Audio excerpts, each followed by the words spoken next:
ஒரு 1000 ஆண்டுகளுக்கு முன்பாக ஒரு மன்னன் போரில் தோற்கடிக்கப்பட்டான்.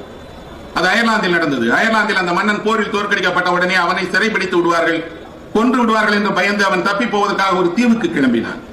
அப்போது எதை எடுத்து போவது? அவனிடம் எதுவுமே இல்லை. அவனிடம் இருக்கக்கூடிய பொருட்கள் எல்லாம் இப்போது எதிரி வசமாகிவிட்டது. அவனுடைய மனைவி பிள்ளைகளை எல்லாம் பாதுகாப்பான இடத்துக்கு அனுப்பிவிட்டான்.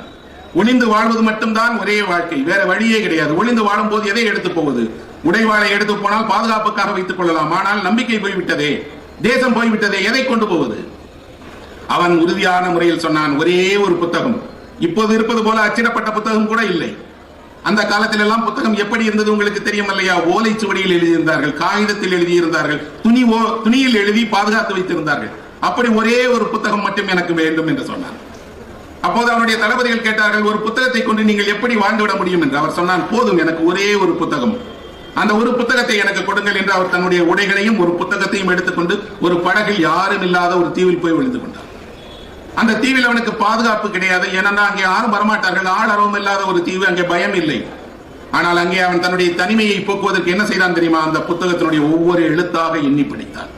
அதில் என்ன எழுதப்பட்டிருக்கிறது என்றதை மனதை ஊன்றி கவனித்தான். இன்னும் சொல்ல போனால் அதை படிக்க படிக்க தான் எதனால் தோற்று போனோம் என்று அவனுக்கு தெரிந்தது. தான் தோற்கிற காலத்தில் ஏன் மற்றவர்கள் நம்மை விட்டு போனார்கள் என்ற உறவை அவன் புரிந்து கொண்டான்.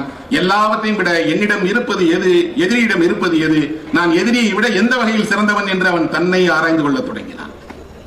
அப்படி அவன் தன்னை ஆராய்ந்து கொள்ள தொடங்கிய போது அவனுக்கு ஒரு வழி பிறந்தது. என்ன வழி தெரியுமா? இந்த சொற்களை எல்லாம் நான் வெறுமனாக படித்தால் போதாது, என் வாழ்க்கையில் கடைபிடிக்க வேண்டும்.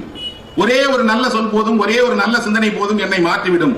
இவ்வளவு விஷயங்களையும் நான் என்னுடைய சிறு வயதிலிருந்து கேட்டிருக்கிறேன். ஆனால் பாடமாக கேட்டு இந்த காதில் விட்டுட்டேன், மனதில் நிறுத்தவே இல்லை. ஆனால் இன்றைக்கு தனிமையில் தோற்று போய் நான் படிக்கிற நேரத்தில் என் மனதில் அவை எல்லாமும் இதையெல்லாம் தவறவிட்டாயே, இதையெல்லாம் தவறவிட்டாயே என்று சுட்டி காட்டுகிறது என்று அவன் ஒவ்வொரு எழுத்தாக படித்து முடித்து கடைசியாக அவன் திரும்பவும் தன்னுடைய படையை திரட்டுவதற்காக தகவல் அனுப்பினான். படையை திரட்டினான், ஒன்று சேர்ந்தார்கள், போராடினார்கள், திரும்ப ஆட்சி வந்தது. வந்தபோது அவன் சொன்னான், இவ்வளவு பெரிய இந்த வெற்றிக்கு காரணமாக இருந்தது இவ்வளவு பெரிய படை அல்ல, ஒரு புத்தகம் தான் என்று. அது என்ன புத்தகம் தெரியுமா? மேக்கிவெலி என்பவர் எழுதிய பிரின்ஸ் என்ற ஒரு புத்தகம். அந்த பிரின்ஸ் என்ற ஒரு புத்தகம் எதை பற்றியது தெரியுமா? ஒரு இளவரசன் அல்லது ஆட்சிக்குரியவன் எப்படி இருக்க வேண்டும், அவன் ஆட்சியை எப்படி நடத்த வேண்டும், அவன் எப்படி நடந்து கொள்ள வேண்டும், அவன் மக்களிடம் எவ்வாறு உறவு கொள்ள வேண்டும் என்று.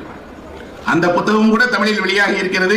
2-3 பதிப்பகங்கள் அதை தமிழிலே மொழிபெயர்த்து போட்டிருக்கிறார்கள். ஆனால் நம்மில் எத்தனை பேர் மேக்கிவெலியினுடைய பிரின்ஸ் படித்திருப்போம் என்று தெரியாது. ஆனால் உலகில் அதிகம் படிக்கப்பட்ட புத்தகங்களில் அது ஒன்று. படித்தவர்கள் சாமானியர்கள் அல்ல, ஆட்சியாளர்கள், அதிகாரத்தில் இருப்பவர்கள்.